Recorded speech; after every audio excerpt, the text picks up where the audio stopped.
आगे मैं कुछ पढ़ाने से पहले सबसे पहले आपसे कुछ सवाल पूछूंगा। आपको सिर्फ ये बताना है कि जो आर्टिकल होते हैं ए, एन और द, वो टोटल पार्ट्स ऑफ स्पीच जो होते हैं 8, उनमें से किसका पार्ट है?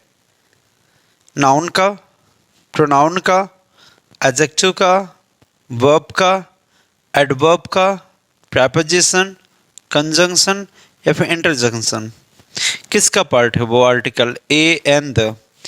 अब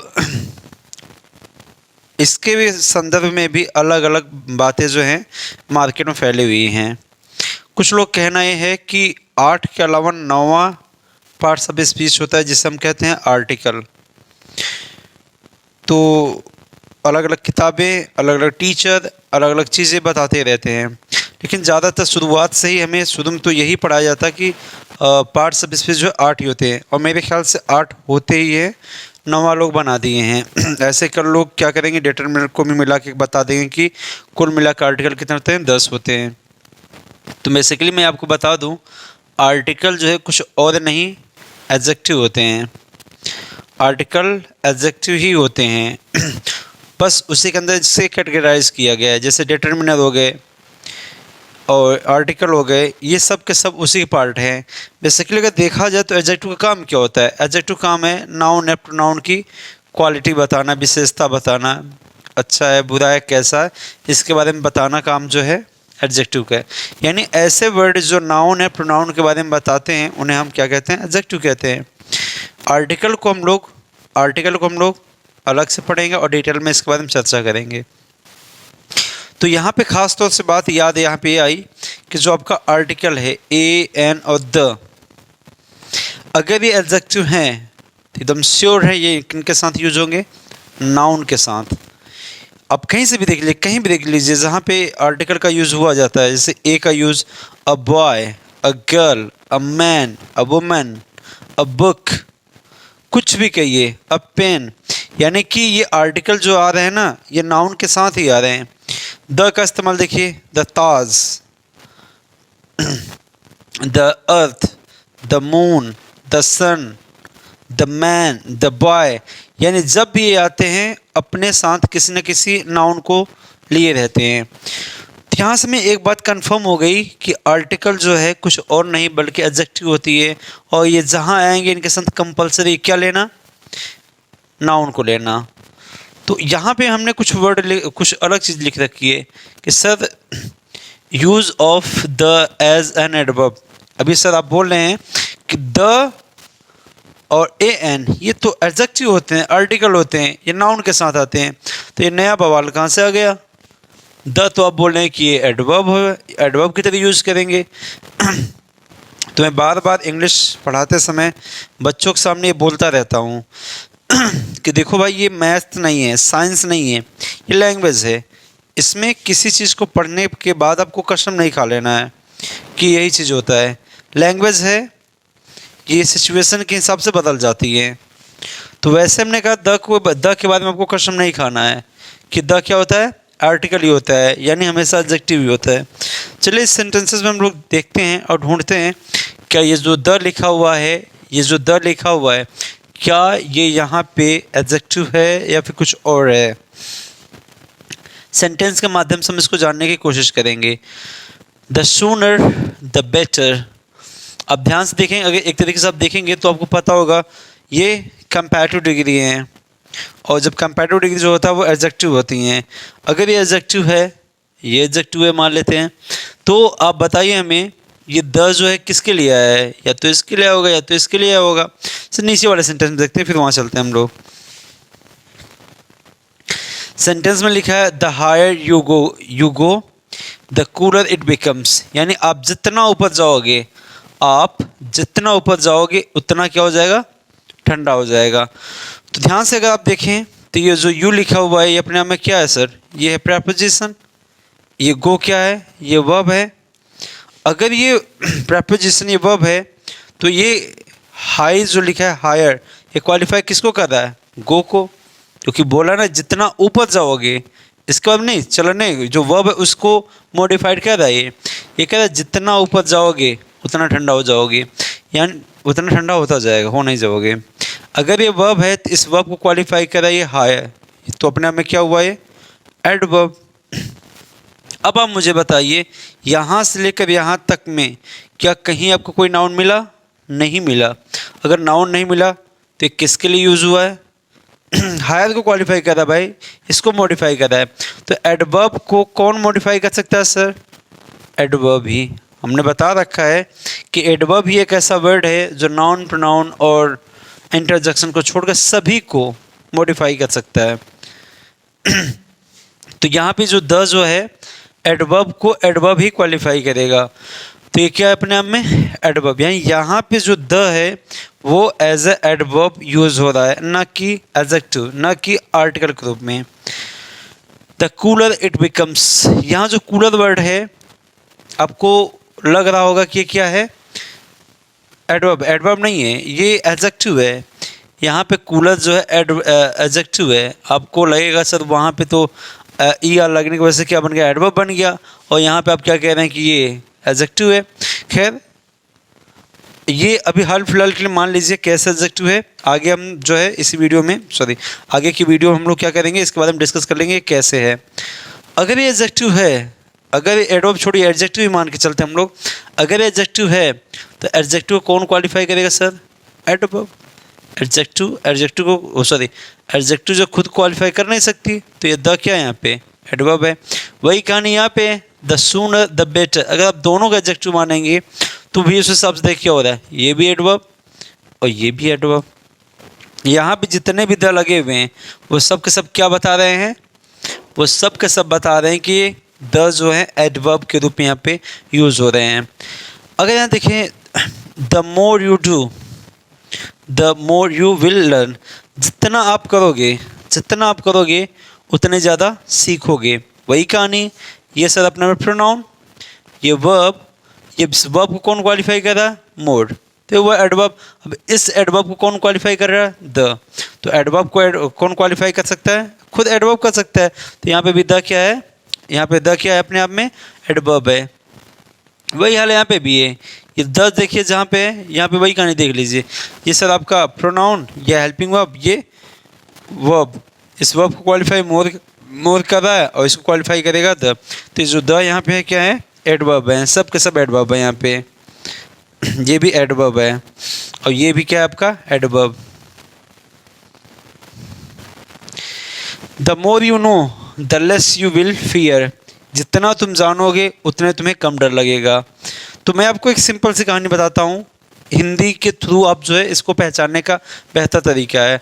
अगर हिंदी में इन सेंटेंसेस क्या, फिर ऐसे सेंटेंस जिसके जब हिंदी हम उसका बोलते हैं और उसमें आ जाए क्या? जितना और उतना, यानी जितना और उतना के संदर्भ में जब द आता है तो हमेशा क्या होता है? वो एडवर्ब होता है। जैसे देखिए जितना तुम जानोगे उतने तुम्हें कम डर लगेगा। The more expensive the hotel the better the service, यानी जितने महंगा आपका होटल होगा उतनी बढ़िया सेवा मिलेगी आपको।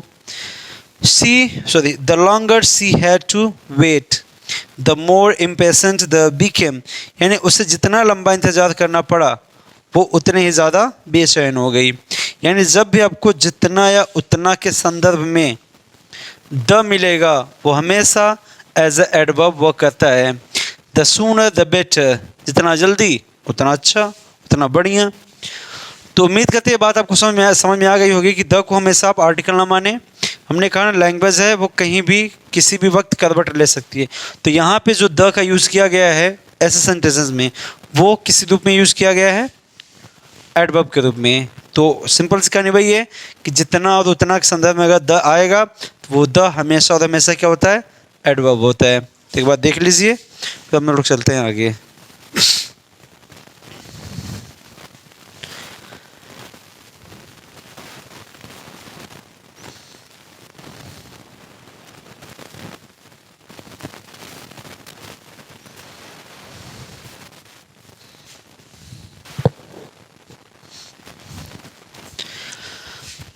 आपको बताने हैं ये जितने भी सेंटेंस लिखे हैं क्या ये सेंटेंस सही लिखे हुए हैं, इनके अरेंजमेंट जो है क्या वो सही है या फिर गलत है। जैसे पहला सेंटेंस लिखा है Rohan carefully read the book yesterday at home. तो यहाँ पे जो है एडवर्ब के जो टाइप हैं उनके अरेंजमेंट को लेकर क्वेश्चन पूछे जाते हैं। जैसे आप ध्यान से देखिए, वैसे कोई भी जब सेंटेंस हम बनाते हैं हिंदी से इंग्लिश या फिर इंग्लिश में लिखा हो, जो रूल फॉलो हम लोग करते हैं वो कहते हैं पहले सब्जेक्ट, उसके बाद हेल्पिंग वर्ब आएगा ही आएगा, नहीं आ रहा है तो हम सीधे क्या लिखते हैं, मेन वर्ब लिखते हैं, वर्ब को लिखते हैं टोटली। उसके बाद में क्या लिख देते हैं, ऑब्जेक्ट लिख देते हैं। ये तो कंपलसरी है, ये तो कंपलसरी है। इसके बाद जो वर्ड हैं, इसके बाद जो भी वर्ड आएंगे उन्हें हम कैसे लिखें। अब इसके बाद जो वर्ड हैं वो आ सकते हैं, क्या आपका आने को आ सकता है मैनर, प्लेस, टाइम, फ्रीक्वेंसी, ये वर्ड आ सकते हैं। तो नियम ये कहता है, सुनिए पहले नियम क्या कहता है। नियम कहता है कि आपकी इंग्लिश जो है, इंग्लिश का जो सेंटेंस वो उसमें सब्जेक्ट होना चाहिए, उसका मेन वर्ब, उसके बाद ऑब्जेक्ट। तो उसके बाद जैसे मान लो मेरे पास आ गया मैनर, पब्लिक, सॉरी प्लेस और टाइम, तो नियम ये कहता है कि इनके बाद जो है आप क्या रूल लगाइए, एमपीटी रूल लगाइए, इस बेस पे उनको लिखिए। यानी पहले क्या लिखिए, मैनर लिखिए, उसके बाद प्लेस, उसके बाद टाइम, तब तो आपका सेंटेंस क्या माना जाएगा, सही माना जाएगा। अगर इस हिसाब से हम देखें तो ये सर हमारा हुआ सब्जेक्ट, ये इसकी मेन वर्ब और ये हुआ इसका ऑब्जेक्ट, यहाँ तक तो सही है। ये केयरफुली वर्ड जो ये है बता रहा अपने आप क्या, मैनर। यस्टरडे क्या बता रहा है सर, ये बता रहा अपने आप में टाइम, और ये क्या बता रहा है सर, प्लेस। तो अब देखिए ध्यान से, क्या ये अरेंजमेंट सही है, शायद नहीं, क्योंकि इस नियम के मुताबिक सब्जेक्ट, वर्ब, ऑब्जेक्ट के बाद आना क्या चाहिए, मैनर, उसके बाद प्लेस, उसके बाद टाइम। यानी कि अगर देखा तो फर्स्ट नंबर पे इसको रखना हमें, सेकंड में ये होना चाहिए था, और लास्ट में थर्ड में ये होना चाहिए था। तो इस सेंटेंस का जो सही अरेंजमेंट होगा वो हो जाएगा Rohan read the book carefully at home yesterday. ऐसे सेकंड वाला देखिए, सी सैंग अ सॉन्ग, यहाँ तक तो सही लिखा हुआ है, कोई दिक्कत नहीं। ये आपका है प्लेस, ये सर मैनर, और ये आपका टाइम। यानी she sang a song there sweetly yesterday, तो ये हमें अरेंज करना होगा। तो ये होना चाहिए पहले नंबर पे एक, ये दूसरे पे ये होना चाहिए, और तीसरे पे इसको लिखा होना चाहिए। यानी कि वो तो सही लिखा है, हमें क्या करना है, इसको एक्सचेंज कर देना, बस बाकी से हो जाएगा। यानी she sang a song sweetly there yesterday. अब ये सेंटेंस अपने आप में सही है। ये वाला तीसरा में देखिए लिखा है he wrote a letter at home swiftly yesterday. ये सेंटेंस यहाँ से लेकर यहाँ तक तो सही लिखा हुआ है। एट आपका प्लेस बता रहा है, ये आपका मैनर बता रहा है स्विफ्टली, और यस्टरडे आपका टाइम बता रहा है। तो हमें क्या करना है, इसको, वो तो सही लिखा हुआ है, इसको एक्सचेंज कर दीजिए। पहले एम पी, उसके बाद टी। इधर आपका the boys entered the class silently, यहाँ पे प्लेस दिया हुआ है, मैनर दिया हुआ है, टाइम नहीं दिया, कोई दिक्कत नहीं। तो हम क्या करें, ये सेंटेंस तो आपका सही है, आप मैनर को पहले लाइए, बीच में यहाँ रख दीजिए यहाँ पे, और इसको बाद में कर दीजिए। यानी सेंटेंस होना चाहिए the boys entered silently the classroom. ऐसे अगर इसको देखें, ही कम्स टू टाइम्स, ये फ्रीक्वेंसी बता रहा है, एफ है, ये प्लेस बता रहा है, और ये आपका क्या बता रहा है, टाइम बता रहा है।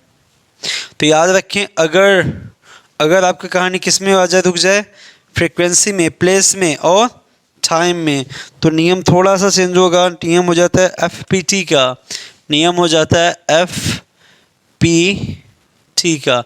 यानी पहले फ्रीक्वेंसी लगाइए, उसके बाद सॉरी गलत लिख दिए, यहाँ पे होना चाहिए PFT का, PFT का। यानी पहले आपका प्लेस होना चाहिए, उसके बाद फ्रीक्वेंसी, उसके बाद आपका होना चाहिए टाइम। तो यहाँ फ्रीक्वेंसी दिया हुआ, तो पहले हमें क्या लिखना है, प्लेस, उसके बाद फ्रीक्वेंसी, उसके बाद क्या लिखिए, टाइम। यानी होना चाहिए he comes here 2 times in a week।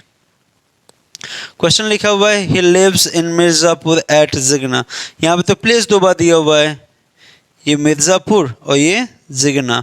तो आपको बताएं, अगर 2 बार प्लेस आ जाए, 2 बार टाइम आ जाए, 2 बार मैनर आ जाए, कुछ भी आ जाए, यानी अगर 2 बार प्लेस आ गया या फिर 2 बार टाइम आ गया, तो हमें जो लिखना है, इनको ऐसे लिखना है। प्रायोरिटी के आधार पर पहले स्मॉल को लिखिए, उसके बाद किसको लिखिए, बड़े वाले को, बिग को।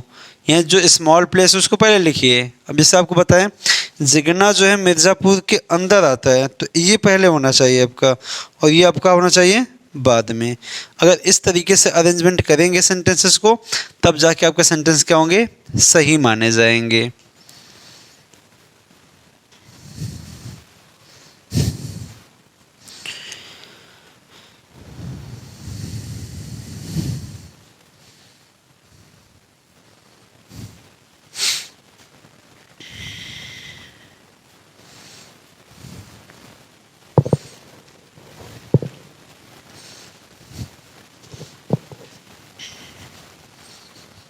तो मैंने अभी तक आपको रूल बता दिया, पीएमटी रूल। पीएमटी रूल यानी अगर आपके सेंटेंस में प्लेस है, मैनर है, टाइम है, तो पहले आपको प्रायोरिटी के आधार पे पहले प्लेस को लिखना है, फिर मैनर को, उसके बाद टाइम को। एक नियम हमने और बताया, पीएफटी यानी प्लेस, फ्रीक्वेंसी और टाइम। अगर आपके सेंटेंस में प्लेस दिया हो, फ्रीक्वेंसी दिया हो, टाइम दिया हो, तो पहले प्रायोरिटी किसको देंगे, प्लेस को, फ्रीक्वेंसी को, उसके बाद टाइम को देंगे। तो यहाँ पे हमने कहा एक रूल और हमने लिख रखा है, PMT rule, sorry PMT, sorry इसके पहले मैंने पढ़ा था empty rule, empty rule. Sorry अगर इसके पहले थोड़ा गलत हो गया तो देख लेना, जहाँ तो मुझे याद है एमपीटी रूल ही लिखा था, एमपीटी लिखा ही होगा। पहले मैनर को देना है, उसके बाद प्लेस को, उसके बाद टाइम को। हमने एक नया रूल यहाँ पे बना रखा है, पीएमटी रूल। ये भी फॉलो होता है, प्लेस, मैनर, टाइम। यानी कि अगर आपका सेंटेंस लिखा हुआ in case of motion verbs come, go, reach, arrive, रस, etc, यानी आपके सेंटेंस में अगर कोई ऐसा वर्ब यूज़ हुआ है जो मोशन दिखा रहा हो, तो उस संदर्भ में हम प्रायोरिटी किसको देते हैं, पीएमटी को देते हैं, प्लेस, मैनर और टाइम। तो इस संदर्भ में जैसे यहाँ लिखा हुआ है, they went there happily yesterday, तो ये सर आपका मोशन वर्ब लिखा हुआ है वेंट। इसके हिसाब से सर ये हुआ प्लेस आपका, ये हुआ मैनर, ये हुआ क्या, टाइम, और ये पीएमटी रूल को फॉलो कर रहा है। ये सेंटेंस अपने आप में क्या परफेक्टली सही है। खैर ये सब बातें छोड़िए, मैं आपको एक इम्पॉर्टेंट बात बताता हूँ। ये जितने भी रूल हैं सेंटेंस को अरेंज करने के, ये अगर हाल फिलहाल के क्वेश्चन पूछे जाते इससे रिलेटेड, इसको अरेंजमेंट को लेकर क्वेश्चन पूछे गए हैं, पूछे जाते रहे हैं पीछे पास्ट में। लेकिन हमने ये देखा कि आप 5 से 6 साल के आसपास अगर देखा जाए पीछे प्रीवियस से तो क्वेश्चन उठाया जाए बैंक, एसएससी, रेलवे के, तो वहाँ पे इससे रिलेटेड कोई भी क्वेश्चन नहीं पूछा जा रहा है आजकल। वजह क्या है, आजकल जो है अखबारों का, न्यूज़पेपर का जो है दौर है, और वहाँ पे चीज़ें बड़े परफेक्टली लिखे जा रहे हैं, मनमाने तरीके से लिखे जा रहे हैं। कहीं मैनर पहले लगा दे रहा है, कहीं प्लेस लगा दे रहा है, तो कहीं टाइम को लगा दिया जा रहा है। तो यानी अब जो है अरेंजमेंट को लेकर कोई भी क्वेश्चन नहीं पूछा जा रहा है एग्ज़ाम में। इसलिए मैं आपको बता दूँ, ये मैंने नियम बता दिए क्योंकि नियम पहले लागू होते थे, आज भी कई सारी किताबों में लिखे हुए भी हैं, लेकिन अब जो है इस नियम को फॉलो नहीं किया जाता। फिर से सुन लीजिए, प्रीवियस के जो भी पेपर हुए हैं उनको अब एक बार गौर से देखेंगे, ध्यान से देखेंगे, तो आपको पता चलेगा अब जो है इन पे क्वेश्चन नहीं पूछे जा रहे हैं।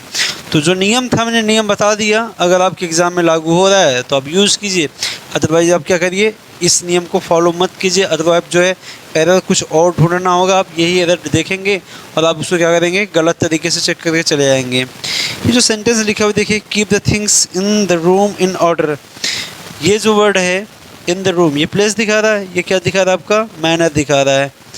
ये किसी किताब में ही मैंने देखा था, ये एक सेंटेंस एकदम परफेक्ट लिखा है, मतलब कि इसमें कोई एरर नहीं दिखाया गया, इसको करेक्ट माना गया। क्यों? क्योंकि यहाँ पे कोई नियम जो फॉलो नहीं किया जा रहा है। तो इस वजह से मैं बता दूँ आपको कि ऑन टाइम में इन नियम को अब फॉलो नहीं किया जा रहा है, इसलिए आप भी इनको फॉलो ना करें। आप जो है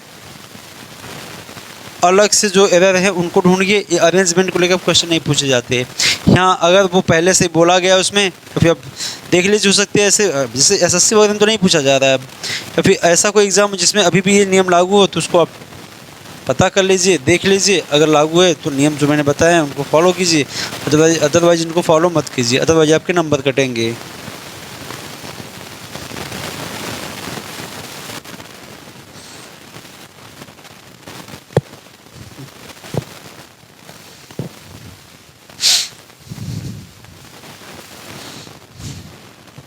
हम लोग देखने वाले हैं पोजीशन ऑफ एडवर्ब, एडवर्ब की पोजीशन। क्या एडवर्ब की पोजीशन चेंज करने से उसके सेंटेंस में कोई बदलाव आएगा या नहीं आएगा? तो मैं बता दूं, हाँ, एडवर्ब बहुत ही खतरनाक वर्ड है। एडवर्ब बहुत ही खतरनाक वर्ड है। अगर आप इसकी पोजीशन को चेंज की तो ऑटोमेटिकली क्या करेंगे, अर्थ का अनर्थ कर देगा। इसलिए बड़ी सावधानी से इसको यूज़ करने की कोशिश करें आप, ठीक है। जैसे हमने कुछ सेंटेंस मैंने लिख रखे हैं, जैसे हमने लिखा Rohan saw my dress. Rohan ने मेरी ड्रेस देखी। रोहन ने मेरी ड्रेस देखी। तो ये एक नॉर्मल सेंटेंस है और यहाँ पे सभी जगह मैंने एक वर्ड, कॉमन वर्ड लगा रखा है। जैसे यहाँ पे लिख रखा है ओनली, ओनली इधर लिखा रखा है, यहाँ और यहाँ पे। तो देखिए इनका मीनिंग क्या हो रहा है। अगर मैंने शुरू में लगा रखा है ओनली, तो लिखा only Rohan saw my dress, यानी सिर्फ रोहन ने मेरी ड्रेस देखी, सिर्फ रोहन ने मेरी ड्रेस देखी। यहाँ पे एक सवाल उठेगा आपके मन में फटाक से, सर ये ओनली जो है मॉडिफाई करा किसको, रोहन को। तो आपने शुरू में बताया था कि सर एडवर्ब क्या होता है, आपने शुरू में बताया था कि एडवर्ब क्या होता है। तो उसमें आपने कहा सर एडवर्ब जो होता है ना, नाउन को क्वालिफाई नहीं करता, प्रोनाउन को क्वालिफाई नहीं करता, और ये आपका जो है एडजेक्टिव को क्वालिफाई करता है, एडवर्ब को क्वालिफाई करता है, प्रेपोजिशन क्वालिफाई करता है, वर्ब को क्वालिफाई करता है, कंजंक्शन को क्वालिफाई करता है, इंटरजेक्शन को क्वालिफाई नहीं करता। एक कंप्लीट सेंटेंस को, एक होल सेंटेंस को क्वालिफाई करता है। तो आपने सर यहाँ पे तो गलत कर दिया, यहाँ पे वनली जो रोहन को मॉडिफाई कर रहा है। तो मैं फिर से बता दूं, हाँ ये बात सही है, ये वनली जो है इसको मॉडिफाई कर सकता है, किसी वर्ड को मॉडिफाई कर सकता है या फिर कंप्लीट सेंटेंस को मॉडिफाई कर सकता है, लेकिन ये इसकी क्वालिटी नहीं बताते। देखो एडजेक्टिव काम क्या होता है, एडजेक्टिव का काम होता है किसी की क्वालिटी बताना, किसी की विशेषता, अच्छाई या बुराई बताना। ये ऐसा थोड़ी बता रहा है इसके बारे में कि अच्छा या बुरा है, बुद्धिमान है, मूर्ख है, ऐसा तो कुछ बता नहीं रहा। ये इस वर्ड को मॉडिफाई कर सकता है, पूरे सेंटेंस को मॉडिफाई करता है। जैसे हम इस वनली को हटा कर हमने लगा दें प्रॉबेबली, शायद वह क्रिकेट खेलेगा, probably Rohan will play cricket. इसका मतलब ये हुआ कि वो उसकी क्वालिटी नहीं, तो पूरे सेंटेंस को क्वालिफाई कर रहा है। जैसे हम एक सेंटेंस बताते हैं सिंपल सा, आप उससे समझने की कोशिश करिए। आपसे किसी ने कहा I love you, sorry question पूछते हैं, आपसे किसी ने कहा do you love me, do you love me, तो आप पूरे सेंटेंस का जवाब कैसे थे, यस आई लव यू। तो यस वर्ड जो है तो एडवर्ब, क्या आई को विशेषता बता रहा है, विशेषता नहीं बता रहा है, वो पूरे सेंटेंस को क्वालिफाई कर रहा है, पूरे सेंटेंस को ही मॉडिफाई कर रहा है। तो यहाँ पे जो वनली है इस किसी वर्ड को मॉडिफाई कर सकता है, क्वालिटी नहीं बता सकता, विशेषता नहीं बता सकता। तो इस वजह से ये एडजेक्टिव नहीं है, सॉरी ये इसको मतलब ये वनली जो एडजेक्टिव नहीं है, क्योंकि अगर ऐसा होता, फिर ध्यान सुनिए, अगर ये इसके बारे में सही है या गलत, बुरा बता रहा है, तब तो एडजेक्टिव हो जाएगा। ऐसा हम नहीं करें, वनली हो सकता है एडजेक्टिव होता होगा, लेकिन यहाँ पे मतलब इसकी क्वालिटी नहीं बता रहा है। अब चलिए और बताते हैं दूसरी बातें, दूसरे लोग की पढ़ी ज़बान बताते हैं। ज़्यादातर किताबों में लिखा मिलेगा आपको, बहुत सी किताबों में लिखा हुआ मिलेगा कि एडवर्ब जो होता है ना सभी को क्वालिफाई करता है, इंटरजेक्शन छोड़ दिया सब क्वालिफाई करता है। और उस किताब में ये भी लिखा रहेगा कि नाउन और प्रोनाउन को क्वालिफाई जो है ज़्यादातर एडजेक्टिव ही करता है। क्या पे ऐसा लिखा रहेगा कि बेसिकली जो है ये नॉर्मली यूज़ जो है नाउन प्रोनाउन क्वालिटी बताने के लिए एडजेक्टिव का ही किया जाता है, लेकिन एडवर्ब भी क्वालिफाई कर सकता है। ये कौन सी बात हुई, खैर छोड़िए। और ज़्यादा टीचर भी ये बात बोलते हैं। दूसरी कहानी, हमने कहा ना कि अब बहुत से टीचर हैं या फिर बहुत सी किताबें हैं जो साफ साफ बोलती हैं कि ये जो है ना इस सेंटेंस को या तो मॉडिफाई करेगा या फिर किसी एक वर्ड को इसको मॉडिफाई कर सकता है। ये इसकी क्वालिटी नहीं बता रहा है, विशेषता नहीं बता रहा कि अच्छा है बुरा है, इस वजह से हम इसे यहाँ पे एडजेक्टिव नहीं कह सकते, इसको यहाँ पे एडजेक्टिव नहीं कह सकते। ये पूरे सेंटेंस को क्वालिफाई कर सकता है, किसी एक वर्ड को मॉडिफाई कर सकता है। ये लैंग्वेज है, इसमें परफेक्शन देना बड़ा ही मुश्किल होता है। अब मानना ना मानना आपके ऊपर डिपेंड है, आप चाहो तो इसको मान लो, चाहो तो मत मानो। दूसरी चीज़ मैं आपको बता दूँ, सबसे बड़ी चीज़, एग्ज़ाम्स में कभी भी ये नहीं पूछा जाता कि इसको क्वालिफाई कर रहा है नहीं कर रहा है, बकवास कर रहा है नहीं कर रहा है, इससे कोई लेना देना नहीं उनका। एग्ज़ाम में जब भी क्वेश्चन आते हैं वो ऐसे क्वेश्चन आते हैं जिस पे विवाद ना हो। हमने कहा ना ये लैंग्वेज है, इस पर किसी का परफेक्शन नहीं है, किसी एक इंसान ने इसको बनाया नहीं है। जैसे भाई कोई मैथ्स होता है, कोई साइंस में कोई चीज़ है तो किसी ने रिसर्च किया होता है, किसी ने डिस्कवरी किया होता है, किसी ने वो चीज़ इन्वेंशन किया होता है। लेकिन यहाँ पे समाज में जो बातें बोली जा रही हैं उसी को अध्ययन करते हैं ग्रामरियन लोग, और उसी का एक कह सकते हैं फॉर्मल वे जो है बनाते हैं, जिसे क्या कहते हैं स्टडी किया जाता है।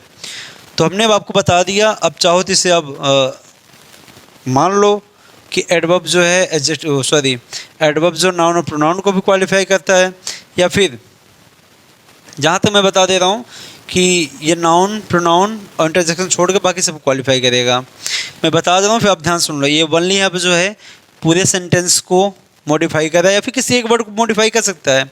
हमने कहा ना कि जो एडजेक्टिव होता है वो किसी इंसान की अच्छाई या बुराई बता सकता है, यानी उसके बारे में क्वालिटी बता सकता है। ये रोहन की कोई क्वालिटी थोड़ी बता रहा है।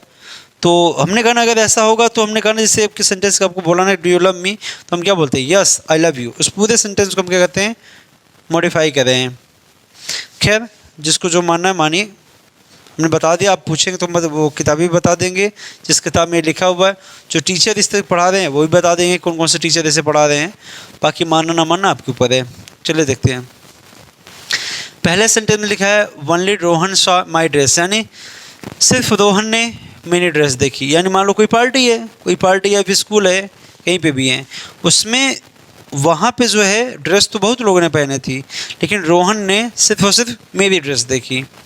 ये सेंस आ रहा। अब ओनली का मैंने प्लेस चेंज किया, Rohan only Shaw my dress, यानी रोहन ने सिर्फ देखा था क्या मेरा ड्रेस, रोहन ने सिर्फ मेरी ड्रेस देखी थी। यानी इसका सेंस हुआ, मान लीजिए मैं एक एग्जांपल दूँ आपको कि आप किसी दुकान पे गए या फिर आपकी कोई दुकान है, कोई इंसान आया, कोई ड्रेस देखना था उसको, उसने देखा, अब ना तो उसने कुछ कहा ना कुछ बोला ना तो कुछ पूछा कि यार कितने का है, दाम कम करेंगे नहीं करेंगे, कुछ नहीं बोला। मान लो सामने वाला कस्टमर आया, उसने ड्रेस मांगा, आपने ड्रेस दिखा दिया, फिर वो चला गया। आपका मालिक जो आपसे पूछेगा क्या हुआ, तो बोले मुझे अरे वो तो सिर्फ आया और ड्रेस बोला, हमने ड्रेस दिखा दी, उसने देखा वो चला गया। तो यहाँ पे सेंस जो है वही है। जैसे मान लीजिए आपने कोई कमेंट किया और मैंने जो है कमेंट आपका सिर्फ देखा, तो आप कहेंगे सर आपने कमेंट सिर्फ देख तो लिया है, न तो रिप्लाई दिया न तो कुछ बोला आपने उस पर, सिर्फ और सिर्फ देखा है और कुछ नहीं किया उस पर। तो ये सेकेंड वाले का जो मीनिंग हुआ ये हो जाएगा। क्वेश्चन दूसरा थर्ड जो लिखा है Rohan saw only my dress, यानी इसका मतलब ये हुआ कि रोहन ने सिर्फ मेरी ड्रेस देखी और कुछ नहीं देखा।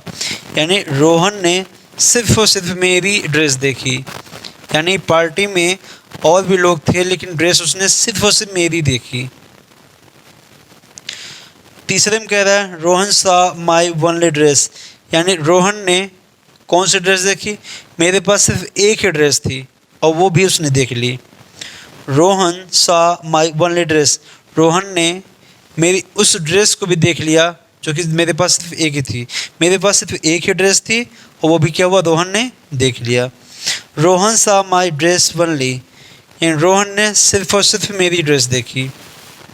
ऐसी बात नहीं, यहाँ पे कहने मतलब है कि रोहन को सिर्फ मेरी ड्रेस दिखी, यानी कि मान लो आपने शर्ट पहना था तो उसने शर्ट बस देखा, जबकि नया पैंट भी आपने पहना था। तो आप वही कहते ना रोहन को तो सिर्फ और सिर्फ मेरी शर्ट दिखी, अरे मैंने वॉच भी नहीं लगा रखी थी, मैंने पैंट भी नया खरीद रखा था लेकिन उसको कुछ और नहीं दिखा, सिर्फ और सिर्फ मेरी शर्ट ही देखी। तो एक बार इसको देख लीजिए, मैं फिर से रिपीट कर दे रहा हूँ कि इन चीज़ों का मतलब क्या हो रहा था।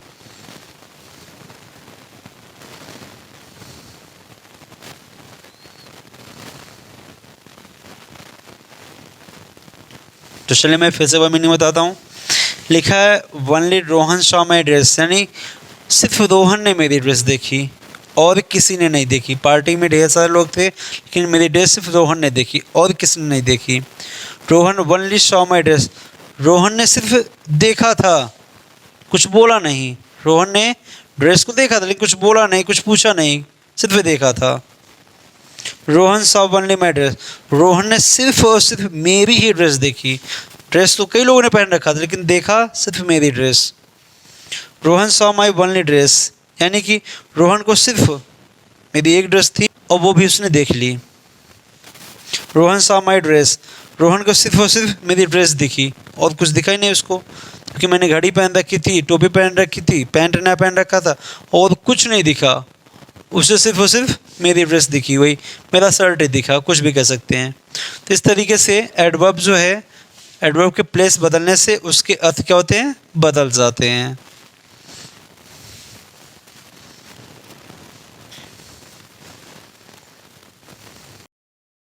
इस वीडियो में हम लोग देखने वाले हैं टू मच और much too. This is too much, आपने सुना ज़रूर होगा, और मच टू बड़ा ही कम लोगों ने सुना होगा क्योंकि जल्दी कोई बोलता नहीं मच टू, लेकिन ये भी इंग्लिश ग्रामर में होता है मच टू और टू मच। तो इसे हमें डिफ्रेंशिएट करना है, यानी हमें देखना है इन दोनों में क्या अंतर है। ये क्वेश्चन कुछ आपके सामने लिखे हुए हैं, इनमें आपको फील करना है टू मच और मच टू को। एक तरीका है कि आप सेंटेंसेस की हिंदी निकालें, उसके बाद इसको फिल करना शुरू करें, तो आपको प्रॉब्लम हो सकती है। मैं जो तरीका बताऊंगा उससे आप डेफिनेटली एकदम परफेक्ट 100% एक्यूरेसी के साथ सही फिल कर पाएंगे। चाहे कोई भी कॉम्पिटिटिव एग्ज़ाम हो, आप वहाँ पे इसको आसानी से समझकर अच्छे से सही से एकदम फिल कर सकते हैं। यानी अपना एरर जो है आप अपने से एकदम परफेक्ट 100% एक्यूरेसी के साथ निकाल सकते हैं। ठीक है, तो चलिए एकदम सिंपल सा लॉजिक बताते हैं, टाइम वेस्ट नहीं करते हैं। यहाँ पे एक वर्ड लिखा है मच। मच अपने आप में एडजेक्टिव भी होता है और एडवर्ब भी होता है, तो ये कंफ्यूज करेगा आपको, ये कंफ्यूज करेगा। हम लोग हाल फिलहाल के यहाँ पे जो ट्रिक लगाने वाले उसके लिए क्या कहते हैं, इस मच को अवॉइड करते हैं और पकड़ते हैं इस टू को। ये टू जो है अपने आप में 100% तो कोई नहीं कह सकता, लेकिन 99% जो है ये एडवर्ब भी होता है। TOO टू जो है एडवर्ब होता है, इतना आप जान लीजिए। अब 1% रिस्क तो ले सकते हैं क्योंकि ये भाई लैंग्वेज है, लैंग्वेज कभी भी कहीं भी कन्वर्ट ले सकती हूँ। मैं बार बार ये बात बोलता रहता हूँ।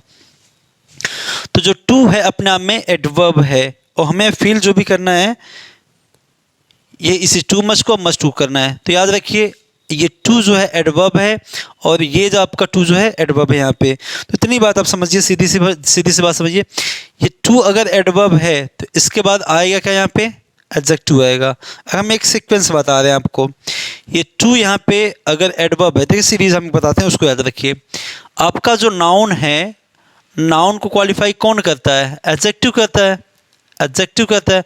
और एडजेक्टिव क्वालिफाई कौन कर सकता है, एडवर्ब करता है। आप कहेंगे सर एडवर्ब को भी तो एडवर्ब क्वालिफाई करता है, कर सकता है। खैर अभी हमने कहा ना कि आप वहाँ पे ध्यान ना दें, इसके बाद हम लोग और डिटेल में बात करेंगे, लेकिन हाल फिलहाल के लिए अभी जो क्वेश्चन आते हैं इससे रिलेट करके उनको टारगेट करना है। और वो जो तरीका है वो यही तरीका है कि नाउन जो है, नाउन के बाद जो है आपका क्या आएगा, नाउन जो है, नाउन को क्वालिफाई कौन करता है, एडजेक्टिव। नाउन हो या फिर प्रोनाउन हो, इनको क्वालिफाई एडजेक्टिव करता है और एडजेक्टिव क्वालिफाई कौन करेगा, एडवर्ब। तो हमने कहा अगर ये एडवर्ब है तो होगा एडजेक्टिव, अगर एडजेक्टिव है तो यहाँ पे आना क्या चाहिए सर, नाउन। ऐसे अगर हम बात करें यहाँ पे ये मच जो है, जो कुछ मुझे नहीं पता, लेकिन ये एडवर्ब है तो ये एडवर्ब ही होगा क्योंकि एडवर्ब को एडवर्ब भी क्वालिफाई कर सकता है। अगर ये एडवर्ब है तो यहाँ पे क्या आना चाहिए, एडजेक्टिव। और इस बेस पे हम लोग क्या करेंगे, क्वेश्चन को सॉल्व करेंगे, बहुत ईजी हो जाएगा। चलिए आप लोग देखते हैं वहाँ पे।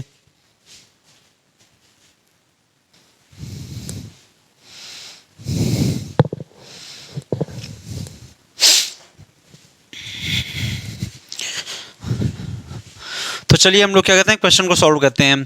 पहला क्वेश्चन लिखा हुआ है आपके सामने, our holidays are precious to spend them apart. तो हमें क्या करना है, हमें सिर्फ ये चेक करना है कि इसके बाद, इनके बाद जो कुछ भी फिल किया, मतलब इनको जहाँ भी फिल किया जाना है, इसके बाद जो वर्ड लिखा हुआ है वो है एक्चुअल में क्या। अगर वो एडजेक्टिव है तो हमें भरना है मच टू, अगर वो नाउन है तो हमें फिल करना है क्या, टू मच। तो प्रेशस जो है ना, ये अपने आप में एक एडजेक्टिव है, क्योंकि ओ यू एस जिसमें लगा होता है वो वर्ड क्या होते हैं, एडजेक्टिव होते हैं। तो प्रेशस मतलब होता है कीमती, ठीक है। तो यहाँ पे अगर एडजेक्टिव है तो मुझे क्या चाहिए, यहाँ पे एडवर्ब चाहिए। तो यहाँ फील क्या किया जाना चाहिए, मच टू। यहाँ पे आपका फील हो जाएगा मच टू, मच टू। ये आपका सही आंसर होगा। क्वेश्चन नंबर दो में देखेंगे हम, इट्स एक्सपेंसिव। एक्सपेंसिव भी अपने आप में क्या है, एडजेक्टिव है। ये आपका एडजेक्टिव है, इस वजह से हमें आया मच टू। अगर ये एडजेक्टिव है तो यहाँ पे क्या आएगा, यहाँ पर भी आएगा much too, much too. Question 3 में देखेंगे, the coat is big for her. तो यहाँ बिग जो है अपने आप में क्वालिटी बताने वाला वर्ड है, तो ये भी क्या है, अपने आप में एडजेक्टिव है। तो यहाँ क्या हो जाएगा, much too, much too. Question number 4 की बात करें हम लोग, लिखा है this is heavy for us. Heavy, light, quality बताने वाला वर्ड है, तो क्या हो जाएगा ये, एडजेक्टिव। तो क्या फील होगा यहाँ पे, मच टू। क्वेश्चन नंबर 5 की बात करें, work and not enough play make John a dull boy. तो वर्क जो अपने आप में क्या है, एक नाउन है सर। अगर ये नाउन है, अनकाउंटेबल नाउन है, तो अगर ये नाउन है तो यहाँ पे क्या आएगा, यहाँ आएगा टू मच। यहाँ पर हो जाएगा टू मच। तो एक बार इनको देख लीजिए, फिर कुछ क्वेश्चन का प्रैक्टिस हम लोग और करेंगे।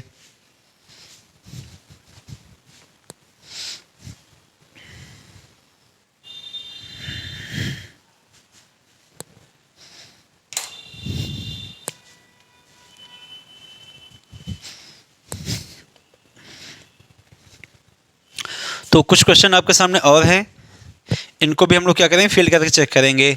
मच टू और टू मच को, सिंपल कहानी वही है कि हमें क्या ढूंढना है, टू को बस देखना है। सबसे बेहतर ट्रिक यही है, टू आपका एडवर्ब है, अगर ये एडवर्ब है तो ये होगा एडजेक्टिव। एडजेक्टिव अगर ये है तो हमें चाहिए क्या, नाउन।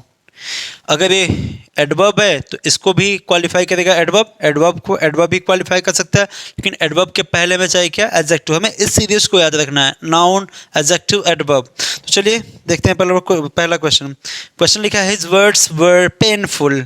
तो पेनफुल क्या है, पेनफुल एक एडजेक्टिव है, जैसे ब्यूटीफुल, ब्यूटीफुल जैसे एडजेक्टिव है, वैसे ही ये वर्ड जो लिखा है FUL, ये आपको सपोर्ट करेगा बताने के लिए कि नाउन है कि प्रोनाउन है कि एडजेक्टिव है। तो ये वर्ड जो अपने आप में क्या है, एडजेक्टिव है। अगर ये एडजेक्टिव है तो हमें क्या चाहिए सर, टू, एडवर्ब चाहिए, यानी कि मच टू चाहिए यहाँ पे। तो पहले वाले सेंटेंस में हो जाएगा क्या, मच टू, यहाँ हो जाएगा मच टू। क्वेश्चन नंबर 2 देखते हैं, his words gave me pain. Pain जो है, अगर पेनफुल एडजेक्टिव है तो ये पेन जो है कि अपने आप में नाउन है। अगर ये वर्ड नाउन है, अगर ये नाउन है तो हमें क्या चाहिए, टू मच, क्योंकि नाउन के साथ चाहिए टू मच। तो यहाँ हो जाएगा क्या, टू मच। क्वेश्चन नंबर 3 देखेंगे हम लोग, it can cause you harm. यहाँ देखिए लिखा हार्मफुल, अगर ये हार्मफुल लिखा हुआ, अगर ये एडजेक्टिव है तो ये क्या होगा, नाउन होगा। तो ये अपने आप में क्या है, नाउन। अगर ये नाउन है तो हमें क्या चाहिए, यहाँ पे टू मच चाहिए। तो यहाँ हो जाएगा आपका टू मच। क्वेश्चन नंबर 4 देखेंगे, इट कैन बी हार्मफुल। ये अपने आप में क्या है, एडजेक्टिव। तो यहाँ क्या होगा आपका, अगर एडजेक्टिव है तो क्या चाहिए, यहाँ पे मच टू चाहिए, मच टू। क्वेश्चन नंबर 5 में देखिए क्या कह रहे हैं, it was done with difficulty. और क्वेश्चन 6 कह रहा है इट वॉज डिफिकल्ट। जैसे होता है ऑनेस्ट, ऑनेस्ट जो है अपने आप में क्या है, एडजेक्टिव है, लेकिन ऑनेस्टी क्या है, वो हो जाता है नाउन। वैसे यहाँ पे TY जुड़ा है जो सफिक्स किया गया है, सफिक्स होने की वजह से डिफिकल्ट जो है अपने आप में क्या है, एडजेक्टिव है। ये तो एडजेक्टिव है, ये एडजेक्टिव है, और इसमें TY सफिक्स होने की वजह से क्या बना है आपका, नाउन बन गया है। तो नाउन के साथ में क्या चाहिए, टू मच चाहिए। क्वेश्चन नंबर 5 में हो जाएगा it was done with noun, noun है अगर वो, तो इसमें क्या चाहिए मुझे, टू मच चाहिए। तो ये हो जाएगा आपका टू मच। क्वेश्चन नंबर 6 की बात करें, इट वॉज, यहाँ अगर डिफिकल्ट जो एडजेक्टिव होते हैं चाहिए हमें क्या, मच टू चाहिए, मच टू। तो ये एकदम इजी वे है, आप एक बार क्वेश्चन को देख लीजिए, इनको कुछ क्वेश्चन की प्रैक्टिस हम लोग अभी और करेंगे।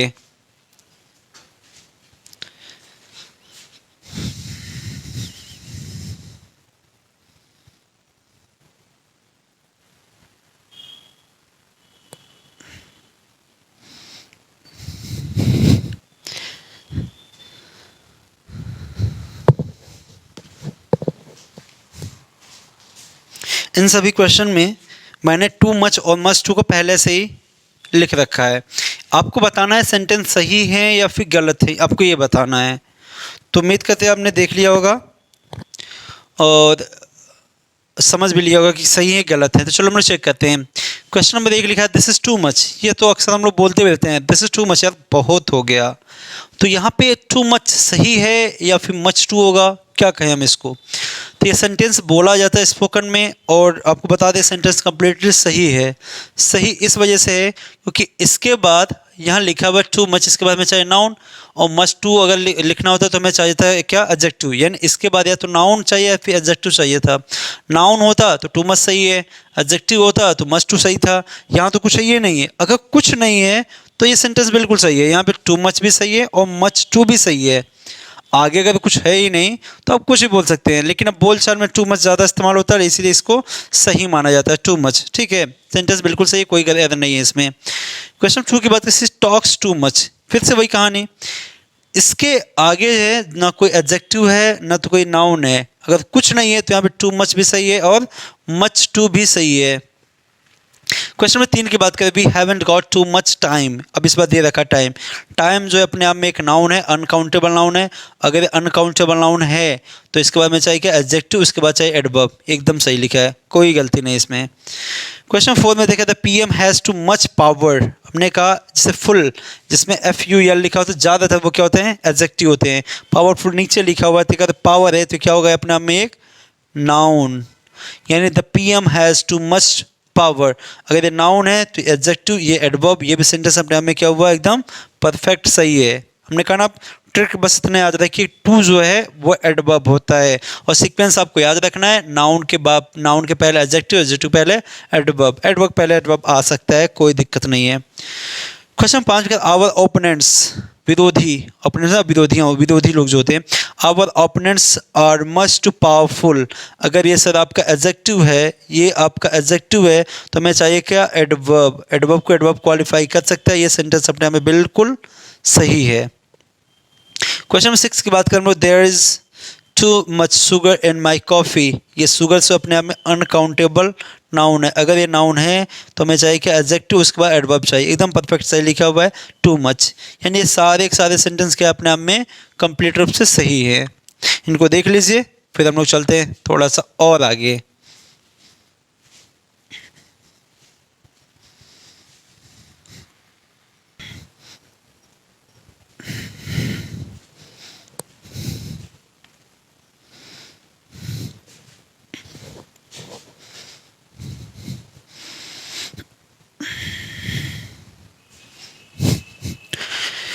चार क्वेश्चन आपके सामने और लिखे हुए हैं।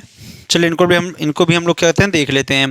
पहला क्वेश्चन लिखा है, the system is complicated. Complicated जो है आप जानते हैं, जो वर्ब की थर्ड फॉर्म होती है वो एडजेक्टिव की फॉर्म होती है। चलिए, तो ये आपके सामने लिखा हुआ क्या, एडजेक्टिव। तो अगर ये एडजेक्टिव है तो मुझे क्या चाहिए सर, एडवर्ब चाहिए। एडवर्ब कौन देगा, मच टू। तो यहाँ हो जाएगा आपका क्या, मच टू। क्वेश्चन नंबर 2 की बात करें, यू आर ड्राइविंग फास्ट। ये अपने आप में क्या है, एडजेक्टिव है सर, एडजेक्टिव है, फास्ट। तो यहाँ पे क्या हो जाएगा, यहाँ पे भी में चाहिए क्या, एडवर्ब चाहिए, तो यहाँ भी हो जाएगा क्या, मच टू हो जाएगा यहाँ पर भी। क्वेश्चन नंबर 3 की बात करें, यू आर लेट। लेट भी अपने में स्टेट बताने वाला वर्ड है, तो ये क्या हो गया, ये भी अपने आप में क्या है, एडजेक्टिव है, तो यहाँ पे क्या हो जाएगा, much too, much too. Question number 4 की बात करेंगे, दिस प्लेस वॉज कोल्ड। ये भी बता रहा है कि आपका क्वालिटी बता रहा है किसी प्लेस की। तो किसी प्लेस की क्वालिटी बता रहा है तो ये अपने आप में क्या है, ये भी एडजेक्टिव। अगर एडजेक्टिव है तो यहाँ पर भी फील होगा क्या, मच टू। सभी सेंटेंसेस में एक ही वर्ड क्या, मच टू। एकदम इजी वे है, हमें ढूंढना क्या है, नाउन या फिर एडजेक्टिव, उसी के बेस पर सबको फील करना है।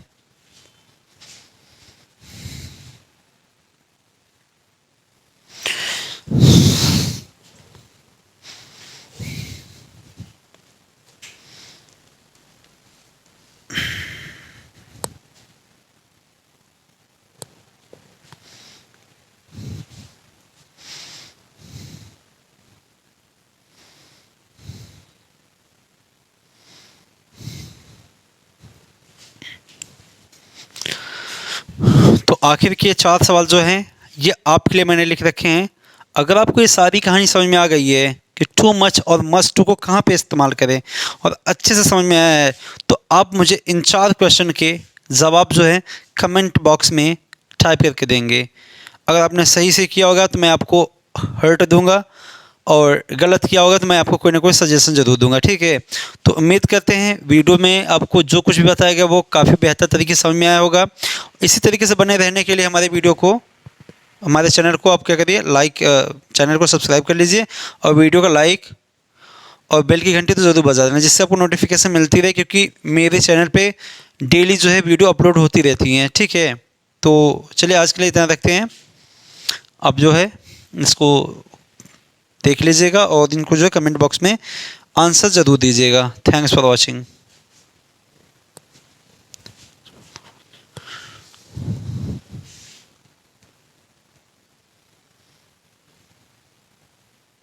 इस वीडियो में हम लोग देखने वाले हैं टू मैनी और टू मच को। ये कुछ सेंटेंसेस आपके सामने लिखे हुए हैं, इनमें आपको फिल करना है टू मच या फिर टू मैनी को। आपकी सुविधा के लिए मैंने इन सेंटेंसेस में टू को पहले से डिफाइन कर रखा है। आपको टू हर जगह मिल जाएगा, तो यानी आपको कुल मिलाकर फील किसको करना है, मच को या फिर मैनी को। तो एकदम सिंपल सा तरीका है। आपका जो मच होता है और मैनी यूज होता है, ये क्या है अभी हाल फिलहाल के लिए भूल जाइए, क्योंकि मच जो है आपका एडजेक्टिव भी होता है, एडवर्ब भी होता है। इसके बाद हम लोग डिटेल में चर्चा करेंगे, लेकिन खैर अभी हाल फिलहाल के लिए हमें इन क्वेश्चन को टारगेट करना है, सिर्फ इन क्वेश्चन को टारगेट करना है। और यहाँ पे हमें फिल करना है कि कहाँ मच आएगा और कहाँ पे मैनी आएगा, ठीक है। तो बहुत ही ईजी तरीका है, बहुत ही सिंपल वे है। बस आप 2 मिनट रुकिए, आप देख सकते हैं आप खुद सारे क्वेश्चन आसानी से एकदम ईजी तरीके से सारे क्वेश्चन सॉल्व कर लेंगे। तो सिंपल सी बात बताते हैं आपको, मच और मैनी का डिफरेंस क्या है। मच का इस्तेमाल हम लोग अनकाउंटेबल नाउन के साथ करते हैं, अनकाउंटेबल के नाम के साथ करते हैं। और वहीं पे अगर मैनी की बात करें तो ये काउंटेबल नाउन के साथ आता है, काउंटेबल नाउन के साथ आता है। एंड टू मैनी का इस्तेमाल आपको काउंटेबल नाउन के साथ करना है, और टू मच का इस्तेमाल अनकाउंटेबल नाउन के साथ करना है आपको। अब सबसे बड़ा सवाल आपके सामने ये आएगा कि काउंटेबल किसे कहते हैं और अनकाउंटेबल किसे कहते हैं। तो काउंटेबल डेफिनेशन अगर बचपन की डेफिनेशन याद की जाए या फिर किताबों की डेफिनेशन याद की जाए, तो ऐसा कहा जाता है कि ऐसी चीज़ें जिन्हें हम गिन सकते हैं उसे काउंटेबल कहा जाता है। दूसरी चीज़, ऐसी चीज़ें हम जिसे गिन नहीं सकते उसे अनकाउंटेबल कहा जाता है। और ये चीज़ें हमारे मन में हमेशा एक संदेह, डाउट पैदा करके रखती हैं। क्योंकि रीज़न क्या है, अगर पूछा जाए तारे बताइए क्या है, तो आपके मन में आएगा तारे यार गिन तो नहीं सकते, इतने ढेर सारे तारे हैं, लेकिन वो आता है काउंटेबल में। तो फिर अब वो टीचर बताते हैं, सर बताइए तारे जो हैं कौन गिन पाएगा। तो टीचर बताएंगे, सर बेटा ऐसी बात है ना, काउंटेबल हम उसे कहते हैं जिसे हम गिन सकते हैं, हमने ये थोड़ी कहीं बोला कि वो कंप्लीट गिनो आप, लेकिन आप गिन तो सकते हैं तारों को ना, 1 2 3 गिन तो सकते हैं ना। तो इस हिसाब से क्या हो जाएगा आपका काउंटेबल। तो बच्चे के मन में सवाल आएगा, सर जो चीनी होता है, शुगर होता है, उसके दाने भी तो हम गिन सकते हैं एक एक करके। सरसों जो होता है उसके दानों भी तो हम गिन सकते हैं एक एक करके। राइस, चावल जो होता है, अरे उसको भी तो गिन सकते हैं। कंप्लीट नहीं गिनेंगे तो क्या हुआ, गिन तो सकते हैं ना। यहाँ पे मामला फंस जाएगा, अभी कुछ बोला गया था, यहाँ कुछ आ गया। खैर ये सब डिफरेंसेस छोड़िए, नाउन जब आपको हम डिटेल में पढ़ाएंगे काउंटेबल अनकाउंटेबल, तो वहाँ मैं आपको डिटेल में इसके बारे में एक्सप्लेन करूँगा। अभी हाल फिलहाल के सिर्फ इतना जानिए, काउंटेबल किसे कहते हैं, अनकाउंटेबल किसे कहते हैं। वैसे नाउन की 5 कैटेगरी होती हैं, प्रॉपर, कॉमन, मटीरियल, एब्स्ट्रैक्ट और कलेक्टिव। इन्हीं 5 को कैटेगराइज किया जाता है इससे काउंटेबल में, अनकाउंटेबल में। तो सिंपल सी कहानी बताते हैं, काउंटेबल नाउन जो होते हैं वो कॉमन नाउन होते हैं, काउंटेबल नाउन वो होते हैं जो कॉमन नाउन होते हैं। बाकी बचा आपका प्रॉपर नाउन, मटीरियल नाउन और एब्स्ट्रैक्ट नाउन। इन तीनों को अनकाउंटेबल में रखा जाता है। फिर से सुन लीजिए, काउंटेबल नाउन वो नाउन होते हैं जो कॉमन नाउन होते हैं। अनकाउंटेबल में आपका प्रॉपर नाउन, मटीरियल नाउन और एब्स्ट्रैक्ट नाउन आते हैं। सवाल फिर आपके मन में अक्सर एक तो गायब है, कलेक्टिव नाउन। खैर उसके क्वेश्चन मैंने यहाँ पे दिए नहीं है। कलेक्टिव नाउन जो है काउंटेबल में भी होते हैं, चले जाते हैं, अनकाउंटेबल में भी चले जाते हैं। रीज़न, वजह क्या है उसको अलग से पढ़ाएंगे टॉपिक, तो वहाँ बताएंगे। अगर आपको जानना है इस बारे में डिटेल में तो आप कमेंट बॉक्स में अपने कमेंट टाइप कीजिए, तो मैं वीडियोस पे जल्दी लेकर आऊँगा। तो खैर दूसरी बात और, काउंटेबल को पहचानने का तरीका क्या होता है? काउंटेबल नाउन होता है जो कॉमन होता है, यानी सिंपल से एक तरीका और बताते हैं आपको। काउंटेबल नाउन वो होते हैं जिनका सिंगुलर से प्लूरल, प्लूरल से सिंगुलर बनाया जा सकता है, उसे कहते हैं काउंटेबल। बाकी किसी का नहीं बनाया जाता है। पूरे इंग्लिश ग्रामर में कॉमन नाउन का ही सिंगुलर से प्लूरल बनाया जाता है। अगर आपने एब्स्ट्रैक्ट नाउन या फिर और किसी जो अनकाउंटेबल नाउन होते हैं उनमें अपने यस या यस लगाने की कोशिश की तो उनके मीनिंग चेंज हो जाते हैं। और हम काउंटेबल किसे कहते हैं, प्लूरल किसे कहते हैं? जो 1 से 2 हो जाए, 2 से 3 हो जाए, ऐसे नहीं उसका मीनिंग चेंज हो जाए। जैसे हमने कहा पेन, पेन माने दर्द होता है, लेकिन हमें पेन में PAIN, पेन मतलब होता है दर्द, लेकिन एक यानी पेन में अगर आपने S जोड़ दिया तो दर्द बढ़ नहीं जाता। पेन का मतलब, पेन से मतलब हो जाता है स्ट्रगल हो जाता है। जैसे वाटर, वाटर मतलब होता है क्या, पानी, लेकिन वाटर में आपने यस जोड़ दिया तो वाटर्स, वो सी समंदर को दिखाने लगता है। ऐसे सी मतलब होता है क्या, समंदर, लेकिन सी में आपने एस जोड़ दिया तो लहरों को दिखाने लगता है। ऐसे वर्क, वर्क जो है आपका टास्क दिखाता है, कोई काम दिखाता है, लेकिन वर्क में आपने यस जोड़ दिया तो वो मेंटेनेंस दिखाता है। या फिर लिटरल वो दिखा सकता है आपका लिटरली राइटिंग लिटरली राइटिंग दिखा सकता है। जैसे PWD, पब्लिक वर्क्स डिपार्टमेंट, यानी मेंटेनेंस का जो काम करता है वो डिपार्टमेंट है वो। तो ऐसे ही पहचानने का सिंपल तरीका आपको बता दिया हमने। काउंटेबल उसे कहते हैं जिनका सिंगुलर से प्लूरल बनाया जाता है, बाकी किसी का बनता नहीं है, उसको पहचानिए, बाकी जो बच गया आपका अनकाउंटेबल हो जाएगा। तो चलिए देखते हैं इसमें हम लोग क्वेश्चन को सॉल्व करना शुरू करते हैं। लॉजिक वही है, अगर नाउन आपका काउंटेबल है तो मैंने लगाइए, और अनकाउंटेबल है तो लगाइए क्या, मच। क्वेश्चन फर्स्ट में लिखा है Mohan always gives too bad advice. तो यहाँ पर जो वर्ड आपका लिखा है एडवाइस, ये अपने आप में अनकाउंटेबल नाउन है। अगर ये अनकाउंटेबल नाउन है तो यहाँ पे सर क्या आएगा, मच। क्वेश्चन में सेकंड में लिखा है Banaras is very crowded there is just 2 people. People word जो है अपने आप में एक काउंटेबल नाउन है, ये एक uncountable noun, sorry countable noun है। ये पर्सन जो है इसका सिंगुलर वर्ड होता है, इसी का प्लूरल बनाया गया है क्या, पीपल। तो हमने बताया कि अगर किसी नाउन का आप सिंगुलर से प्लूरल बना पा रहे हैं तो वो कॉमन नाउन है, और कॉमन नाउन जो होता है वो काउंटेबल होता है। तो इसमें पीपल की वजह से ये काउंटेबल नाउन, इस वजह से क्या हो जाएगा यहाँ पे, मेनी हो जाएगा। क्वेश्चन नंबर थर्ड देखते हैं। Some people have too money and time. तो इधर हो जाएगा आपका मनी जो है अपने आप में क्या है, अनकाउंटेबल नाउन है, तो इस वजह से यहाँ पे क्या हो जाएगा, फील करेंगे मच। आगे वर्ड जो लिखा है टाइम, टाइम भी अपने आप में क्या है, अनकाउंटेबल नाउन है, तो यहाँ पे क्या हो जाएगा सर, मच। क्वेश्चन 4 देखते हैं। कश्मीर इस summer has too tourist that visit each year. तो यहाँ पे जो क्वेश्चन सॉरी टूरिस्ट है, ये पहले से क्या बना हुआ है, प्लूरल बना हुआ है, तो ये क्या हो जाएगा, काउंटेबल नाउन। इस वजह से यहाँ पे क्या फील होगा, मेनी, यानी कि समर के सीजन में कश्मीर में जो है काफ़ी टूरिस्ट आते हैं हर साल। क्वेश्चन 5 देखते हैं। My city has too traffic during this hour, तो ट्रैफिक जो अपने आप में क्या है, अनकाउंटेबल नाउन है। आपने कभी सुना है ट्रैफिक्स, नहीं ना, तो ये अनकाउंटेबल, इसलिए क्या हो जाएगा यहाँ पे, मच।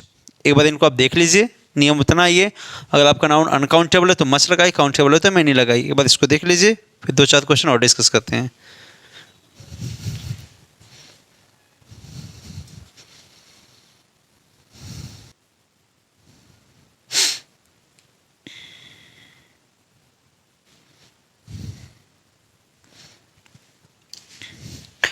तो 5 क्वेश्चन आपके सामने और हैं, चलिए इनको भी देख लेते हैं फटाक से। तो क्वेश्चन फर्स्ट लिखा है there is just 2 cars on the road. तो कार्स जो अपने आप में क्या है, काउंटेबल नाउन है। अगर ये काउंटेबल नाउन है तो यहाँ पे क्या आएगा सर, मेनी आएगा। क्वेश्चन 2 का in my opinion Windows 8.1 has 2 problems.